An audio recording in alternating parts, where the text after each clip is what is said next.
witchcraft, and thinks to what Roberian told him, that his magic felt like that of a child's after he read it. It is true that it's outside the scope of known and common magic.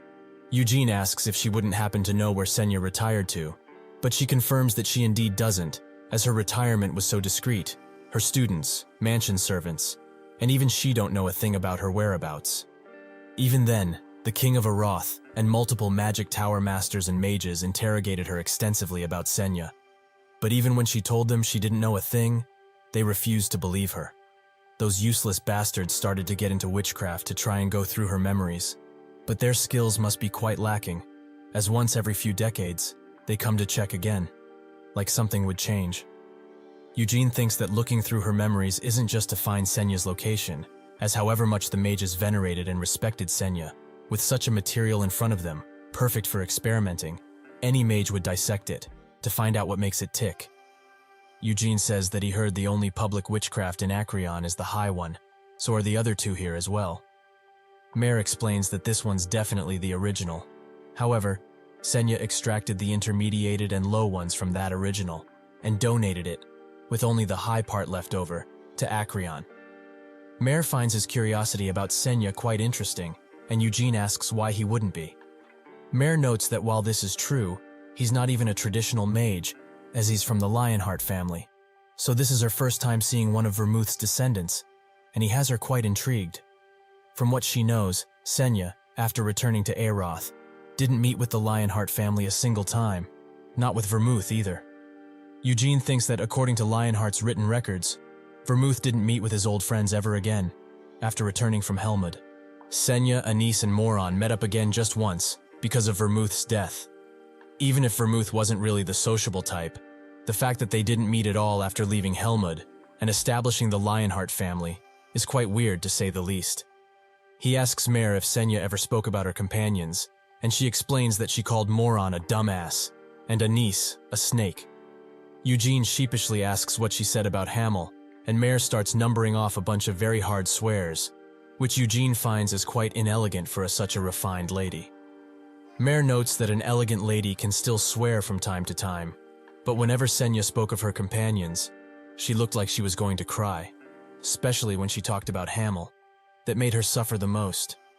Eugene asks what she said when she talked about Vermouth, and Mare notes that when she did talk about him, she didn't praise, judge, or insult him in the slightest. Eugene stares at a portrait of Senya and thinks that it's the same one as in the mansion. Mare notes that the smile in this portrait is fake, as she never once smiled like that, not a single time. When she had conversations with her to replicate her personality, she asked about it once, about why she's faking the smile in her portrait when she's quite sad. Senya explained that it's better to leave behind a smiling face, rather than sad face, when people are going to see it for generations. Mare says that she can't leave Acreon, and she never has, so she hasn't seen it herself. But she knows a similar portrait stands in Senya's mansion. In this particular portrait, the smile was painted by the artist without her asking for it, which she didn't really like, but what she said was true. It's better to leave a smiling face behind. Eugene feels sorry for her and tries to pat her on the head, but she slaps his hand away and notes that he shouldn't cross the line, as she's been alive for 200 years, so she doesn't want to be treated like a child. Mare continues to guide him through Senya's hall and shows him the magic equipment she used and her favorite staff, Acacia. Eugene recognizes it instantly, and Mare notes that she knew he would recognize it. There's a fairy tree said to only grow in the Great Samar Forest, the homeland of the elves. Acacia is the world's most powerful known magic staff, made from the roots of the 1,000-year-old tree in the center of the elf forest. The elves strongly believe that the tree holds the spirits of their predecessors, and that it's holding up the whole world. Does he really understand that those might elves cut one of the tree's roots to make Senya a gift? Eugene thinks that Senya is human, through and through, but she was involved with elves quite a bit. Senya didn't know who her parents were, as she was abandoned in the Samar Forest, a great jungle in the southern region of the continent. An elf who just happened to be passing by heard her cry and raised Senya. That is how she came to grow up in the elves' dominion. At first, they weren't that fond of her, but when they realized she possessed great talent, they recognized her as one of their own, and taught her elven magic. Mare explains that Senya is the only person to own a staff made from the tree's roots, but that's not all, as the red jewel at the end of the staff is a dragon heart. As far as they know, there are only 2 magic staves in the world that used a dragon heart as an ingredient. Senya's staff, Acacia, and Eugene finished her sentence. Blood Mary. The person who is currently holding Blood Mary is one of the 3 dark mages singed with the demon king of incarceration, Count Edmund, Codreth of Helmud. 300 years ago, the staff's owner was a lich by the name of Belial, a direct subordinate of the demon king, and the one who killed him. The demon king of incarceration was extremely difficult to fight compared to the other demon kings. And all the demons there were so strong, they could be compared to the demon kings themselves. But 3 of them were especially strong: the dagger, shield, and staff of incarceration. When he defeated the shield of incarceration, he sustained a mortal injury, and by the time the fight with Belial was over, he found himself with a large hole in his chest. He asks if he can hold the staff, and Mare allows him, but also notes that he won't be able to cast magic with it, as Acacia only recognizes Senya as its owner. Eugene picks it up and tries to power his mana into it, but the staff denies it outright. He thought that, just maybe, he'd be recognized by Acacia due to Senya's apparition. That sly woman should have left him this staff, instead of some necklace. Mare notes that he really must like Senya, and he says that liking her is not what he would call this. Mare notes that he's lying, as his eyes shine whenever he speaks about her, and he's very focused when looking at her things. Eugene explains that he just likes old stories and the artifacts that come with them.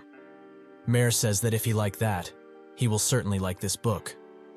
She walks towards the library and pulls out a book, and gives it to him. Warrior Vermouth's Great Adventures. She explains that this picture book is the first one to tell the world about Vermouth and his legend. Eugene notes that he doesn't like that book one bit, as he likes Hamel the best and respects him the most. But in this book, he's made to seem like he was just luggage for the party, a useless member. Mare notes that this book is the original version, and it's different than the versions out today, as it was published 300 years ago, though nobody knows who the author really is. Eugene takes the book, but it's even worse than in the recent ones, as it tells of him as an idiot who challenged Vermouth countless times but face-planted every time. Eugene thinks that he did in fact faceplant a couple of times, but he did manage to touch him more than once. Is this book written by that snake, Anise? Mare says that if he likes Hamel so much, he might like what she will show him next quite a bit. They walk throughout the hall and arrive at what seem to be holograms of the party, which surprises Eugene quite a bit. Mare explains that these are memories that Senya extracted and left here personally. They are not like the portraits, but real memories of Senya's colleagues. The handsome man standing in the middle is the great Vermouth. Next to him, the woman who's smiling so much one can't see her eyes, is Anise the Faithful. The one who would rather be considered a troll than a human is Moron the Brave, and the one who looks like a real troublemaker is Hamel, the Foolish. Even though this is common, not a single memory of Hamel's life was left behind, and one can only see Hamel's appearance in this very hall. Eugene notes that he's quite dashing, Hamel that is. Mare asks if there's something wrong with his head, and Eugene explains that Hamel has the charm of a wild beast, a comment which makes him die inside a bit, and Mare to be left speechless. They sit at a table while Eugene is reading a book, and he says that the traces of Senya that have been preserved are on floors 12 to 14, so what's on the top floor? Mare explains that the 13th floor contains research and memoirs of Senya's plans when she was creating Acreon, something that he won't be able to understand right now. The 14th floor also has magic books that contain extensive research, and they would also be quite difficult to understand. But since they all have explanations, they would be a much better choice than the research notes. Eugene asks if these would be better than reading witchcraft, and she notes that it's quite hard to put into words, so it would be much better if he had a go at reading it himself. They arrive at witchcraft, and she explains that it's a method of optimizing mana from a circle, and with that, his magic power will be amplified. A simplification of the technique, for maximum effect, is omission of chanting. Basically, materializing magic through a separation of consciousness. As when unconscious, magic that enters the body is stored and can be manifested differently, depending on the given situation. The most wonderful thing about all of this is the perfect drive of circle. Although most mages circle these days, the method of circle magic in witchcraft is far superior than a normal circle, so it will be easier for him to just think of it as using the maximum amount of mana to create the strongest power possible. Eugene, much like myself, didn't understand a word of what she just said. But she expected this, as if he understood just from listening. Witchcraft wouldn't be the greatest book ever, right? Eugene asks what he can do to read this hyped-up book, and she notes that he should close his eyes and open his hand, then inject his mana into witchcraft, and he will be able to read it. Eugene does so, but is confused. Does he have to pour mana into it? Or apply mana to the circle, like when he uses magic? Suddenly, he feels that his mind has been transported elsewhere. He feels like he's in a dream, but also different than that. He's stuck, almost as if he were experiencing sleep paralysis, but without the hallucinations. He just feels entirely powerless. A sea of mana rushes in and makes a giant circle below him, which also creates more circles, until the big circle is filled with numerous smaller circles. He wakes up from this pseudo-dream and asks Mare if he did anything strange while he was out. She notes that fainting instantly can be considered strange, but he shouldn't worry, as many mages literally soil themselves after entering witchcraft. But he just foamed at the mouth a bit and fainted, which lasted for 2 hours. The White Magic Tower Master Melkith and the Blue Magic Tower Master Hiraduth both soiled themselves pretty hard the first time. Eugene remembers what Melkith told him about having an accident, so it seems she was speaking from experience. Mur asks how his first experience was, and he notes that it was difficult and quite hard to understand, as he still doesn't quite get it. Or rather, he gets it vaguely, but can't make up the rest with knowledge or theories. Seeing the drive of circle was also quite interesting, as inside of an enormous circle, countless circles were being created in a second, and he only got up to 9 circles. Mare notes that, as he said when Senya first created the circle method of magic, she only held 9 circles, but she still continued magic research nonetheless. Therefore, she managed to cross the limit she set on herself. The eternal whole, an eventuality of circle magic that only Senya was able to reach, and only her. After witchcraft, many mages made it their goal to also reach the eternal whole, but none could break past the 9th circle, no matter how much they tried. If one can use mana without wasting a drop of it, and control all the mana inside of that gigantic circle, the circle will divide and rotate. That in and of itself is the perfect drive of circle. Even though it's to create the eternal whole, it's quite easy to use if for magic. A fireball, for example, if used from the eternal whole, is much more powerful than the 9th circle hellfire. And additionally, one does not waste any manage, and the techniques aren't complicated either.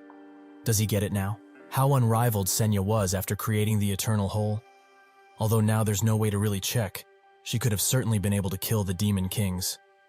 Eugene thinks that after returning from Helmut, Senya didn't just relax, and got much stronger than he ever remembers. The same goes for the other party members. But why didn't they try to fight the demon king? What was Vermouth thinking? Later, he gets out of the hall, where Robarian and Malekith are waiting for him. Robarian asks how his first experience with witchcraft was, and Eugene notes that he isn't quite sure, as with the knowledge he has right now, it would take years to understand just a single book. Malekith says that it's only natural, as the texts are the sense of Eroth's magic, and even if he's very smart, there's a limit to what he can learn without a proper teacher. So that's just if he could lend Wynid to her for just a little while. He will help him understand the texts. Isn't that a great deal? Eugene notes that there's no need for it to be magic texts. So does she have something else to offer? An item, perhaps? Malekith says that he knows how to negotiate, and offers him a staff, as he doesn't have one of those yet, and it's great for controlling mana. Eugene isn't that intrigued, and Robarian says that he has plenty of staves, and can lend him one whenever he likes. Malekith asks why he's interfering in their trade, and he says that she already has contracts with 2 of the Spirit Kings. So why is she so greedy? She asks if it's because he thinks that if she's going to make a contract with the King of Wind Spirits, she will make a mess, and he confirms that this is exactly what he thinks. Malekith says that they have been friends for decades, and should know that she doesn't want to have anything to do with Eroth's inner politics, as she finds them quite annoying. Robarian notes that she's saying this now, but who know how she will be once she holds great power. She explains that indeed, he knows what he means, but she doesn't intend to change because of power, even if she does manage to sign a contract with the Wind Spirits King. Robarian says she swore on her mana, so he will trust her, as she did it on her own. Eugene says that he thought about it, but he really doesn't want a staff from her. Malekith says that she didn't want to give one to him, but rather lend it. Eugene explains that he will only be giving her Winid for a few days should they come to a deal, and if the price is to lend an artifacts of hers for a few days, he would rather not agree to a deal. Malekith finds his bargaining quite annoying and notes that she will give him an artifact for 1 year, for every day she keeps Winid. Eugene says that's 7 years for a week, so she must be quite desperate to make a contract with the King of Wind Spirits. She notes that she is, as to her and other spiritualists, the King of Wind Spirits is like a dream, because the great Vermouth signed a contract with him. Roberian notes that Malekith also has a very precious and great artifact, which intrigues him quite a bit. Roberian says that it's something called the Cape of Darkness, and Malekith demands he stop talking. He asks why she's so mad, as from what he heard, he hasn't touched the thing for 10 years. So isn't it better to lend it to someone and get what she wants, instead of keeping it as decoration and gathers dust? Eugene asks what the Cape of Darkness is, and she tries to dodge the question, but Roberian explains that it contains the highest level of space-time magic. It's similar in function to the Shield of Gadeon in the Lionheart Treasury, as it directs attacks into the Cape and makes them flow in another direction entirely.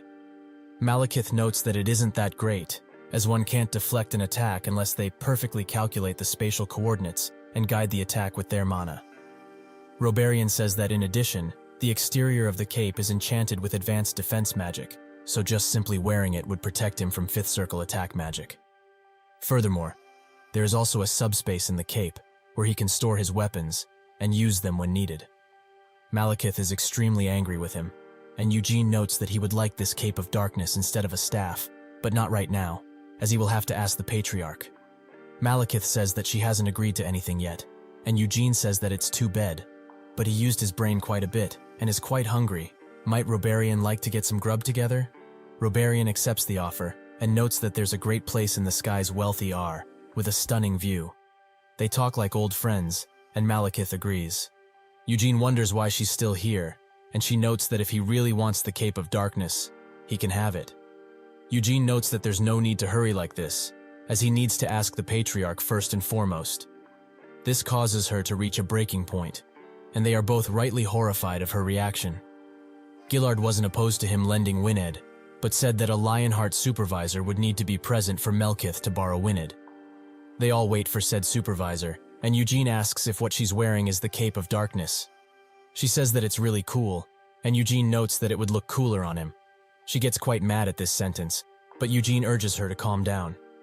Malekith asks who this supervisor is, and Eugene explains that it's Kion, the Patriarch's youngest brother, and the Lionheart Guardian. He came personally because it's the first time they lent a treasure, and to also deal with Iod's problem. Malekith notes that if he's a guardian, he's a hound for the Lionhearts. Isn't that so? Eugene thinks that the guardians of the family are named the Lionheart's Black Lions. They have many names, but what Malekith described them as isn't too different from what as they obey the Lionheart law more than anything else. A year ago, Kion joined the Order, but it wasn't a great deal. As if one is skilled and can prove their loyalty, they can apply to the Order. The Lionheart main family White Lion Order serves only the main family, while the Black Lion Order obeys any Lionheart. And behind this order is the Senate, who, regardless of branch, have etched their names into the history of the Lionhearts. Even Gillard, as the Patriarch, isn't on the same level as those geezers. He never once saw them when he was at the main family residence, so he wonders how strong they are. A black carriage arrives where a few Order members sit. The group wait for the Black Lions to get out of their carriage, and Malekith finds this entrance of theirs quite pretentious. Eugene thought that she liked and respected Vermouth, but she urges him to not misunderstand. She respects him, but the Lionheart family? Not so much. She doesn't like that the main family suppresses the branch families, and also the sneaky and mysterious Senate, which guide these Black Lion dogs. Roberian says that she shouldn't show her distaste towards them, as if she really wants Winid in her hands. She should avoid displeasing them in any way. Malekith notes that she will not be doing as they please, as the deal she's giving them is quite fair, as her precious Cape of Darkness will be far away from home for a while. The carriage lands, and the first person to get out is Seal. Eugene is surprised to see her here, and asks what she might be doing in a place such as this. She notes that her mother's birthday will be here soon, so she is here to buy her a gift. Additionally, she wanted to see how he was doing. Eugene doesn't react as she wanted to this, making her look at him in a strange way. She is quite disappointed, and that's when Keon gets out of the carriage and happily greets him. An elderly man comes from behind him and notes that it wasn't even that long since he last saw him. There's plenty of time for pleasantries, so they should get to the business at hand. Eugene notes that this man looks very skilled, and judging by his posture and muscle structure, he is a spear user. The one in the back is a mage. It makes complete sense for one to be here, since this is about Winid, as well as Iod's issue. And behind all of them stands a woman, who seems to be the leader. Eugene analyzes her, and thinks that she doesn't use any conventional weaponry, but rather her hands. Judging by her outfit, she seems to be the highest position here. First, she greets Robarian, as they are old acquaintances, and she's surprised he is the Tower Master now. He explains that he told her the last time they met, that he was going to be the Red Magic Tower Master. She can't seem to recall this event, as it's been too long, but she doesn't really care that much either. She looks at Eugene, and introduces herself as Carmen Lionheart. She is a grandaunt to him, but he shouldn't call her that. Eugene is quite surprised by this. This woman is Gillard's aunt? Considering Robarian and Malekith, he's not that surprised that she looks so young. But why did someone of her status come all the way here? Robarian notes that the weather is quite cold, so they should talk inside. They all sit at a table and get ready to make the deal. Carmen is the youngest sister of the previous patriarch. She didn't get married and stayed at the main family's residence. Then, entered the Black Lion Order, where she's the third captain. Nathan is the 3rd Legion's vice-captain, and from a branch family. Pelago is just a mage, also from the 3rd Legion. He is from a rare magic branch family, and in charge of the deal with Malekith. He says that the Lionheart main family heirloom, Wined, will be given in exchange for the Cape of Darkness artifact. The deal is that for every year she keeps on to Wined, Eugene gets to keep the cape for a year, is that it? Malekith confirms it, and Pelago presents them with the contract he has prepared. Malekith takes her time reading it, and reads that in case Winid is somehow destroyed, she will pay the corresponding fees. What is that supposed to mean? Carmen, who was sitting at the window, says that her life would be the correct price. Winid is a treasure that nobody can put monetary value on, so if she wants to borrow it, she will also be risking her life in a way. Malekith notes that her life is also something that can't be exchanged for money. Carmen explains that here in Aroth, perhaps it is so, but that doesn't matter to the Lionhearts. Pelago says that she doesn't need to put her life on the line. He respects her greatly, as a mage, and doesn't believe she will make an amateur mistake during the process of forming a contract and break the sword.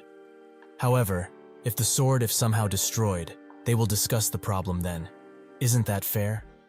Malekith notes that she doesn't like this one bit, and Carmen says that if she doesn't, she shouldn't accept the deal, as they don't need to lend her Winid, and are also here because of the Patriarch's orders.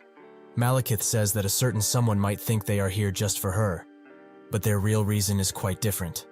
Carmen says she's right, as she has a more important issue to attend to rather than this trivial trade.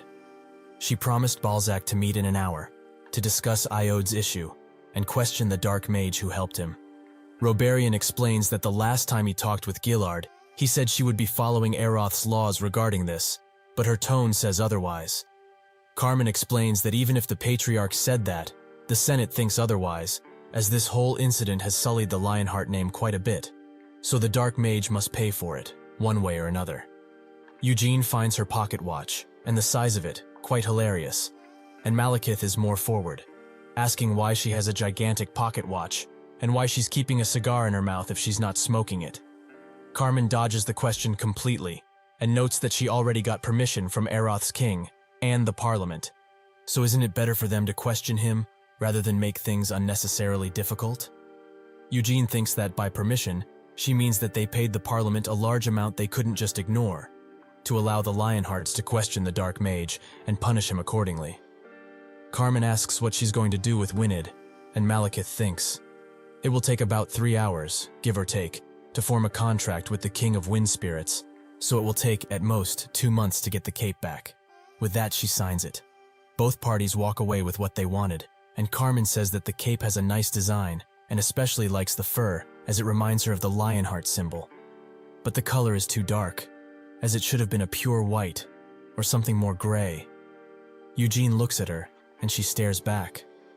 Seal comes from behind it, and notes that he should give it to her, as she wants to try it on.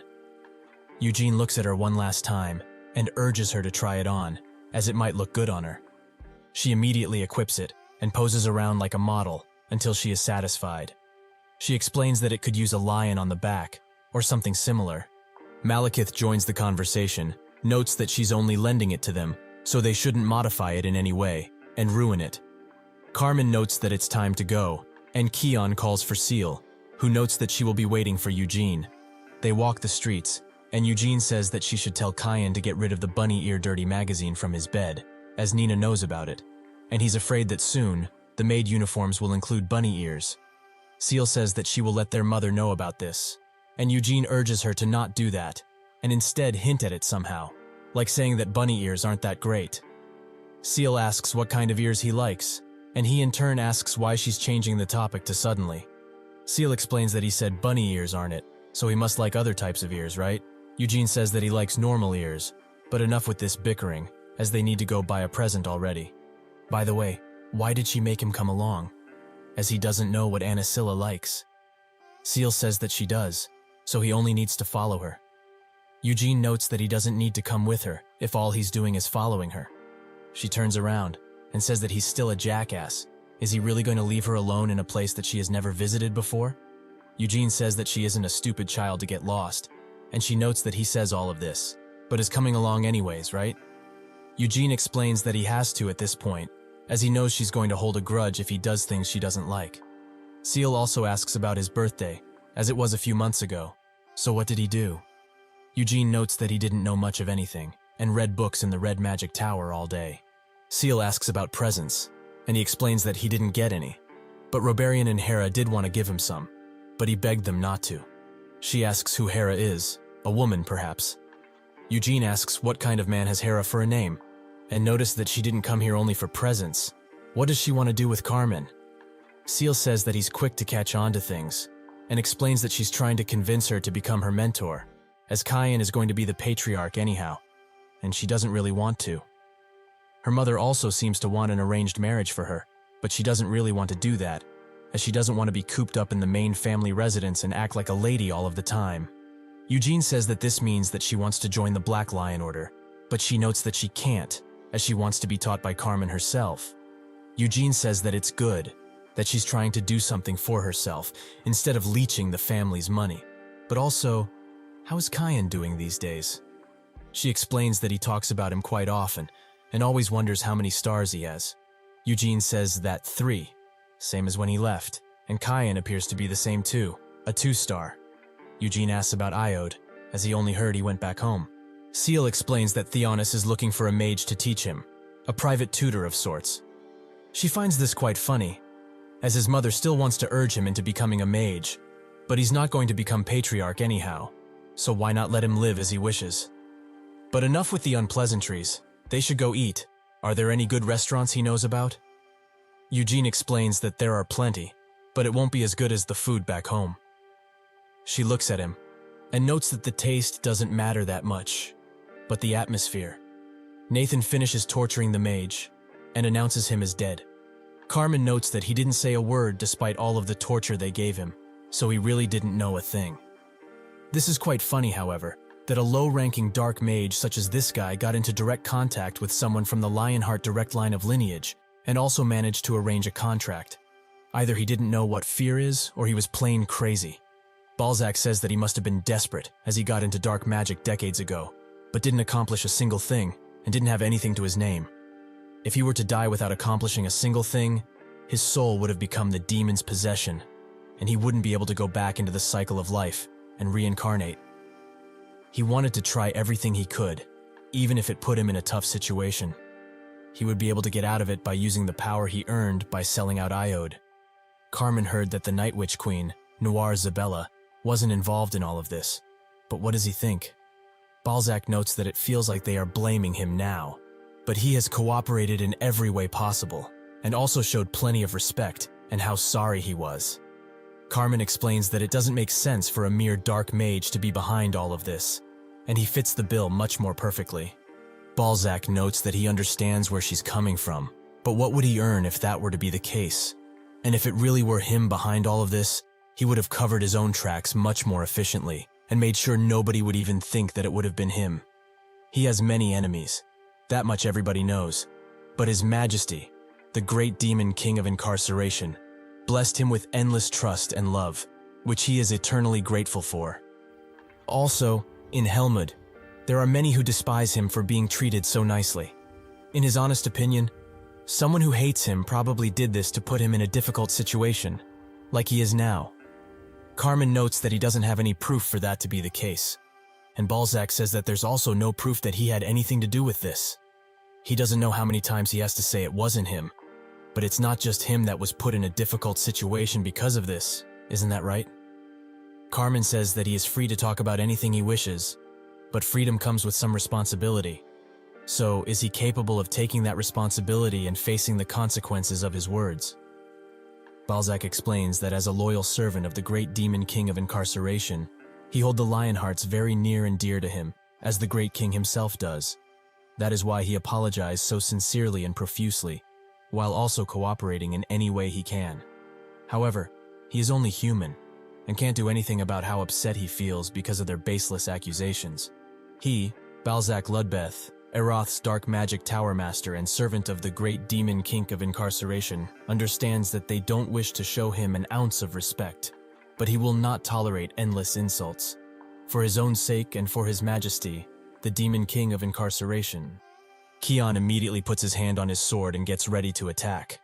Carmen notes that she doesn't want to create any sort of trouble in a foreign land such as this one.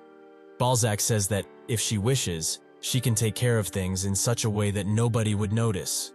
Carmen notes that for nobody to notice, his head would need to stay on his shoulders.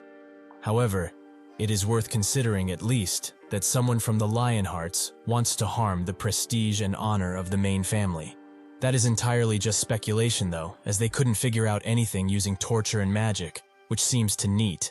That is why she's suspecting him first and foremost. Balzac apologizes for misspeaking, but he has told them already, countless times in fact, that it wasn't him, as he has not a single reason to do this for. Carmen says that she believes him. But what about the incubus, who tried to make a contract with Iode?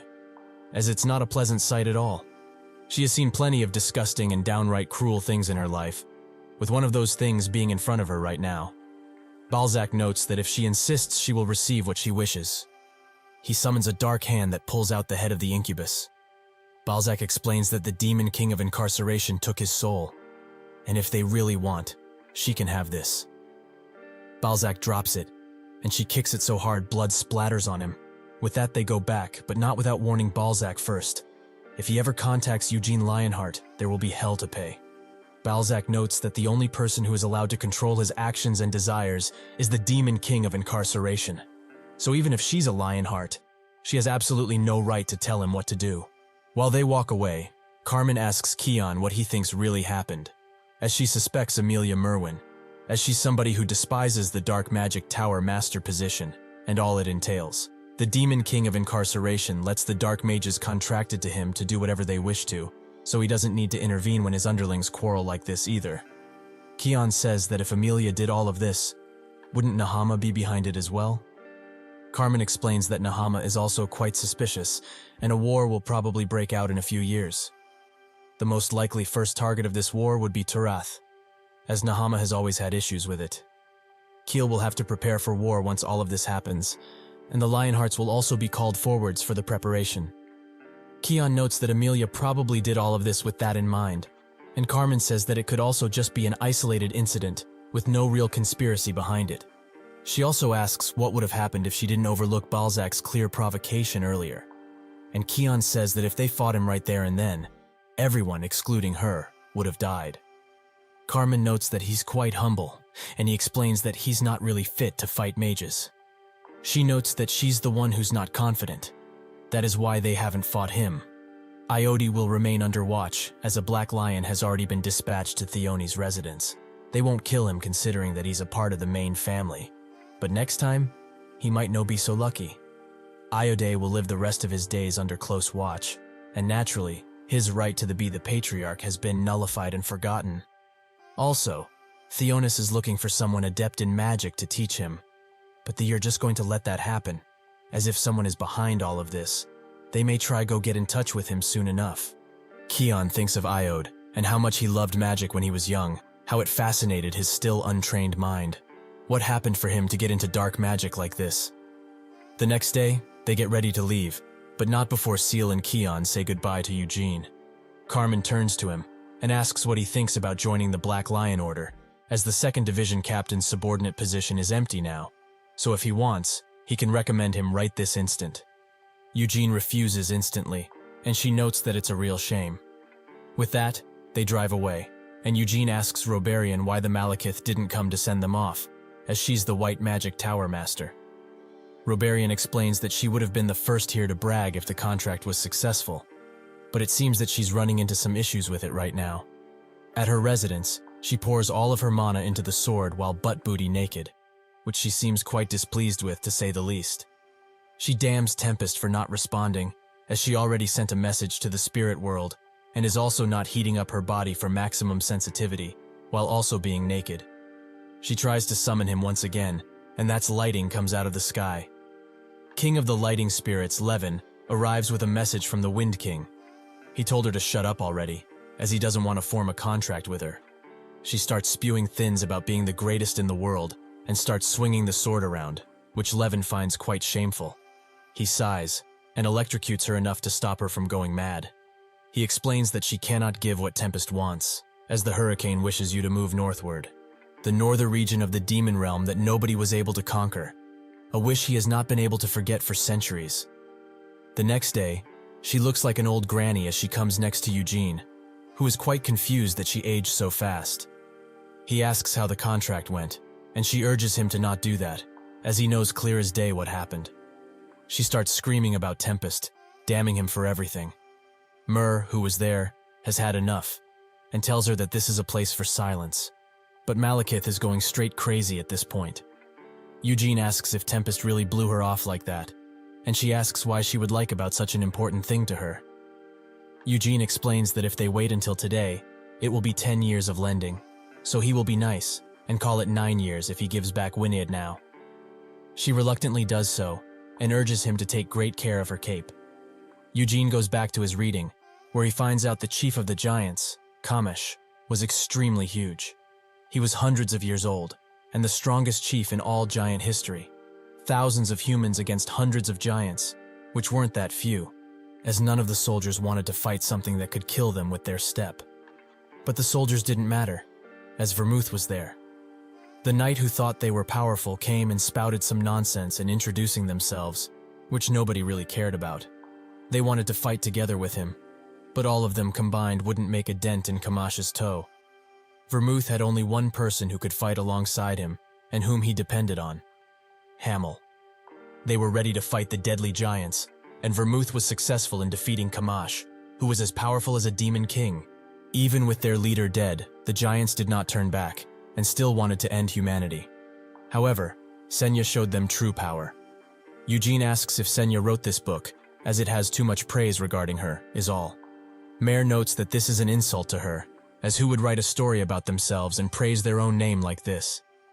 He gets up, as he wants to try reading witchcraft again. Mare is glad, but he is too arrogant for the level he is currently at. Eugene notes that he likes succeeding in difficult tasks, even if it takes him a while. He gets to witchcraft, and thinks that it's impossible for him to recreate the eternal whole now, as he would need at least 9th circle. It's a great circle that holds circles that are infinitely increasing in power, and one can rotate it, destroy it, recreate or even increase their mana. But he doesn't use a circle, as he uses the white flame method to create a substitute. But if he can add one more ring inside of that ring made by the stars. What he learned in his past life was some cheap mana training used by common soldiers. He added to that with his experience, and Senya helped as well. That is how Hamel created his own mana training method. Grow the core, and repeatedly explode the mana that makes the core. Spread the mana that's been sped up around the body. With that, Hamel was successful in even damaging Kamash. He remembers his comrades, especially Senya, who thought that this method is garbage, but his level did increase quite a bit. He looks over the eternal whole, as he doesn't pass out anymore by looking at it. He can actually feel it too, meaning that he can do it. Eugene Lionheart will recreate this whole by using the white flame method. 2 years pass, and Eugene turned 19. Eugene's 19th summer was spent writing his thesis. Mur, who is on the other side of the table from him, asks if he's not hungry, as it's almost time to eat. Eugene says that he will be having some food shortly, as if he leaves now, he will lose all concentration on what he is writing.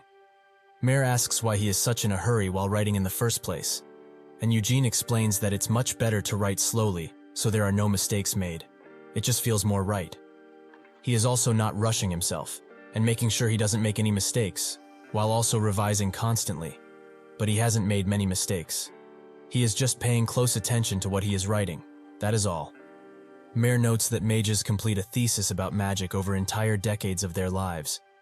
Eugene in turn says that it didn't take him decades to learn magic, so why should be like them? Mare gets up, and notes that this is precisely it. It is very arrogant for him that he is already writing a thesis.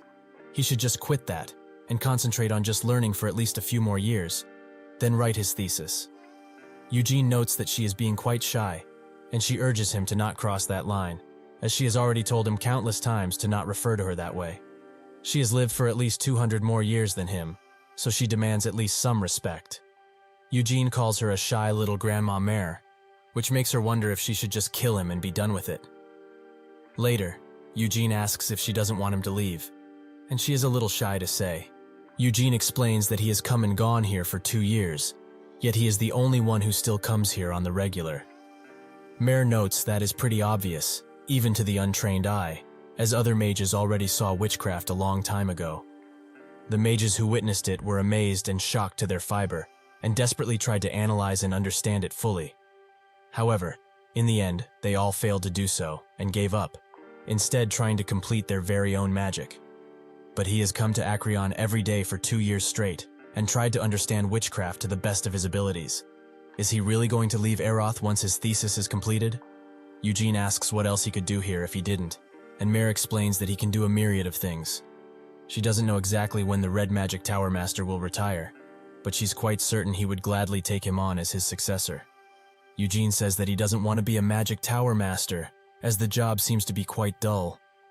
Mare notes that another option is joining the Palace Mage troops, as the captain, Tremple, seems to want to recruit him. Eugene says that he acts way too friendly, which he doesn't like at all. Mare notes that the prince has also taken a liking to him, and if he would be able to work with him in any way, he would be able to boast and brag about it for decades to come. Eugene says that he does appreciate that he likes him quite a bit, but he doesn't feel like doing any of that. Mare is quite puzzled at this point, as he can't become a patriarch in the first place. So why does he want to go back to the Lionheart so much? Eugene asks if he really needs a big or grand reason to go home, and Mare explains that what he has accomplished these past few years is extremely impressive, even in her eyes.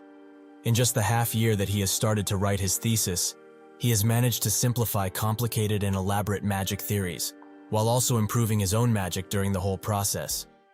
Eugene explains that this thesis is just for his own satisfaction, as he is the only one who can use it in the first place. He's just writing it down because he likes his things organized, and he's not going to reveal it to the academic association anyways. No mage would be able to use the circle flame method in the first place. He thinks of the time when Robarian told him that not taking magic and understanding into account is physically, at least, impossible. He doesn't use a normal circle magic method for his magic, and his substitute is the white flame metho stars with the circle. But that won't mean that the main family's white flame method users can replicate it.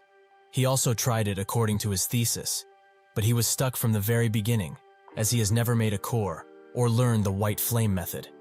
He tried to substitute it with his circle, but his mana ended up flowing in reverse instead. Eugene had become a white flame method 4-star, and successfully added Eternal Hold to the circle. He made a ring using 4 stars, and constantly exploded the mana within, just like Hamel did in his past life. The rotating ring of fire ensures that the mana doesn't flow outside of the circle.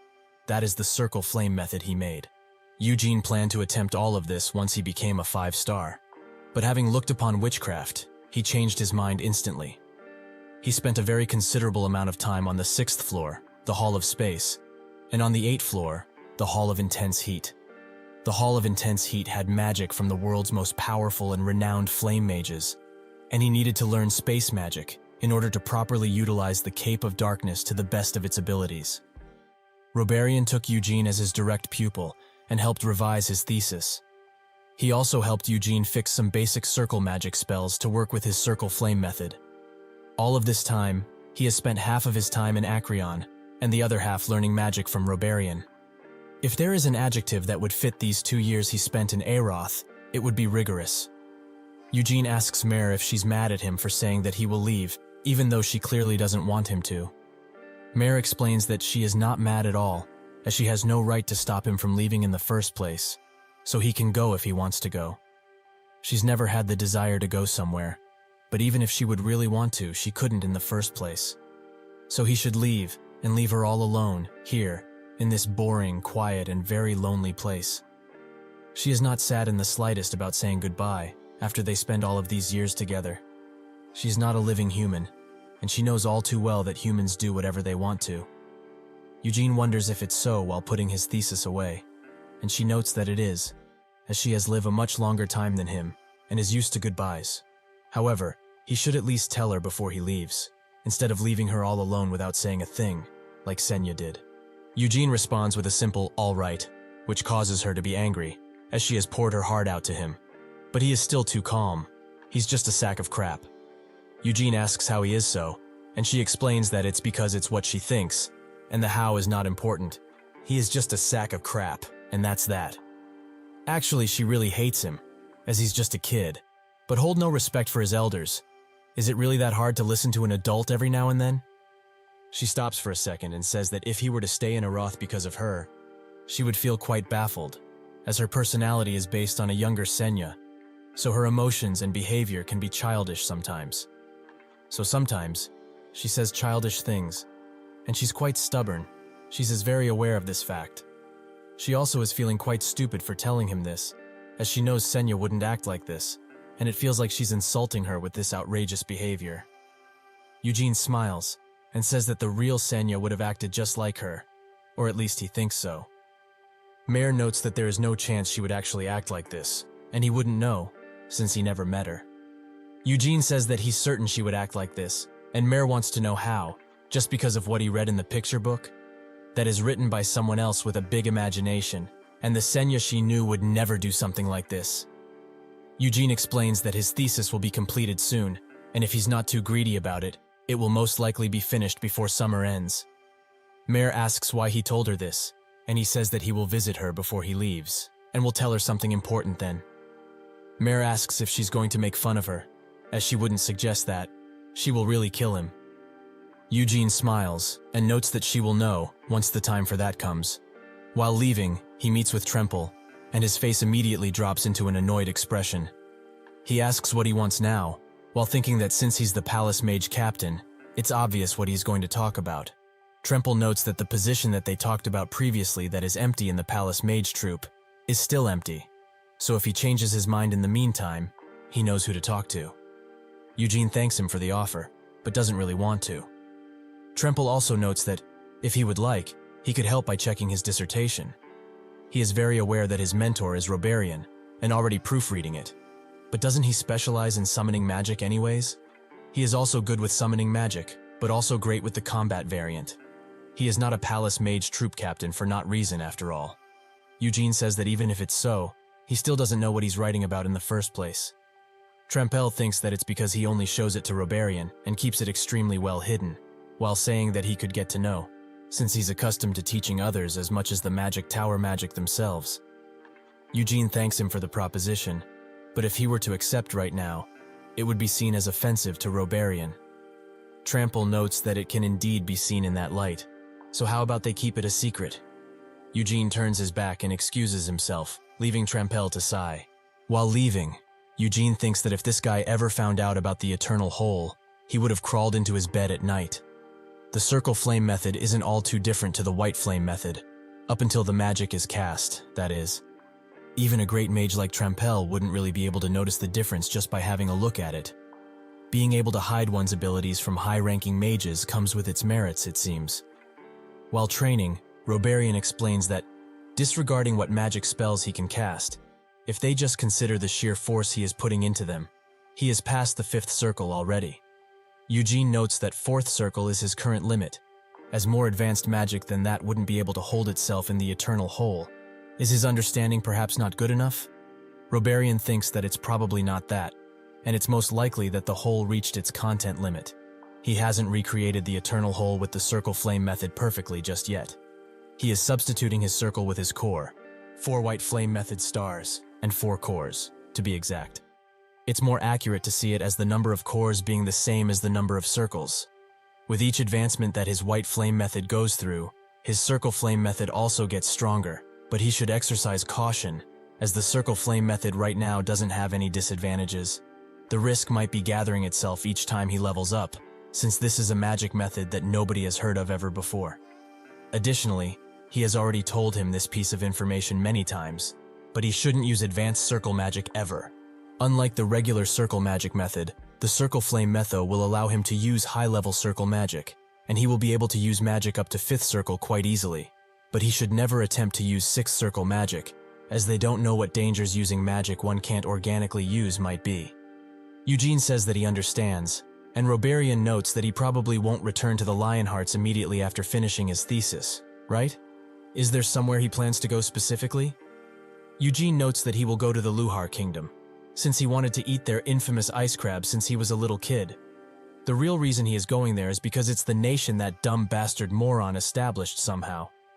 Robarian notes that there are ice crab restaurants here in Aroth as well, but Eugene excuses this by saying he wants to eat directly from the source. After enjoying some ice crabs in Luhar, he will go to Nahama, as he heard that the cactus scorpion is great there. Putting that horrifying creature aside, the reason he is going there is because 200 years ago, Anis, who had been praised and revered as a saintess in the Holy Empire, Eurus, left on a pilgrimage without telling the emperor the purpose of it. The last place she was ever seen was in the middle of the Nahama desert. Robarian didn't see him as such a foodie, but if he likes crustaceans this much, they should have lobster for today's meal.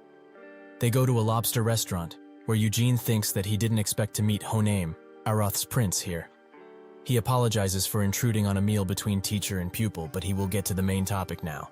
He tells Eugene that if he stays in Aroth, he will promise him the position of captain of the palace mage troop. He swears this on his family name. Eugene notes that right now, something like that would be difficult for him to do, right? Honaim notes that in 10 years, he will become the king of Aroth. His words surprise Robarian, who notes that something like that is quite dangerous to say, as the current king is very healthy. Honaim asks that he doesn't misunderstand, as he has already received a promise that he will have the throne, so his succession is basically guaranteed. Additionally, the people of Aroth also believe that he will become king. The palace mage troop answers directly to the king, and he will also go through some processes, out of respect for the Senate, but he should be qualified enough in about 10 years. Eugene thanks him for judging him so highly, but he doesn't really know how much he's improved.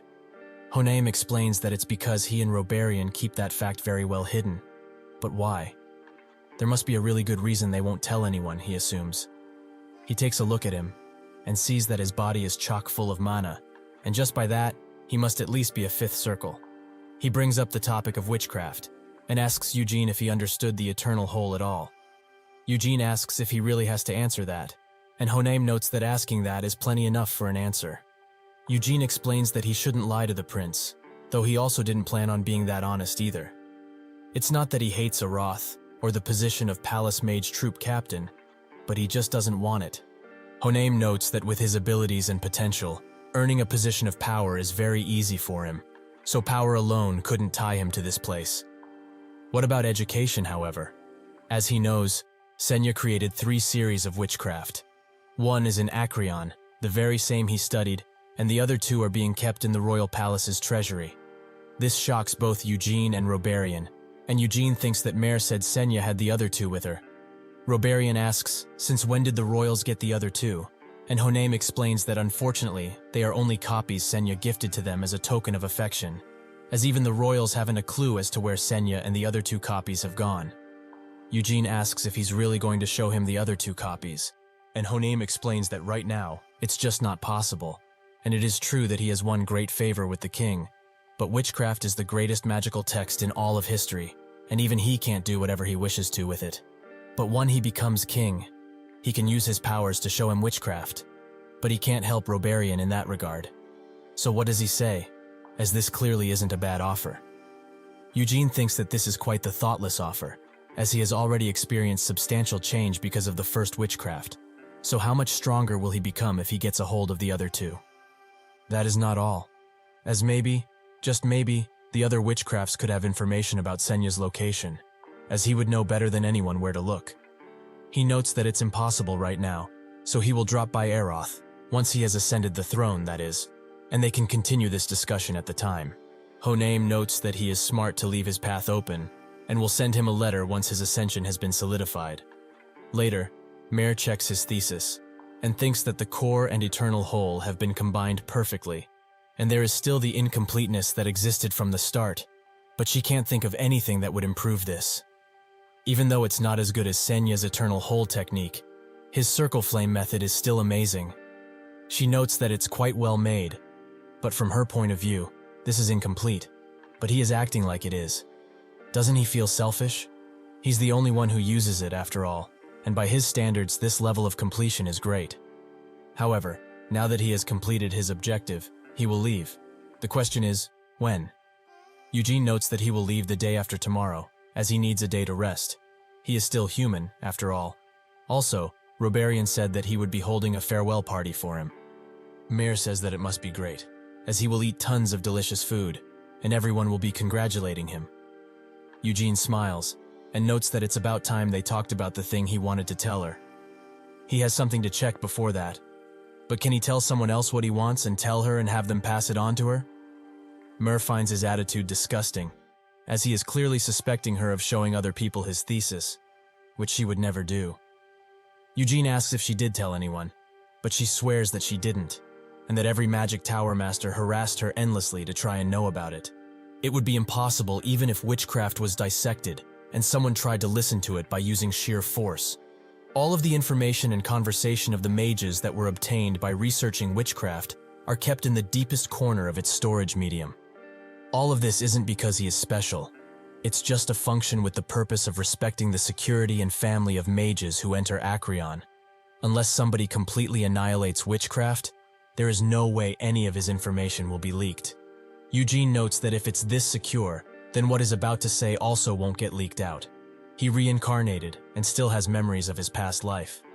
Mare finds that extremely hard to believe and thinks that it's some kind of bad joke. Eugene explains that his name in his past life was Hamel Dinus. He is Hamel, the foolish. Mare is quite surprised, and Eugene asks if it's that hard to believe. Mare notes that some things start to make sense if that's true, as he managed to understand the eternal whole after just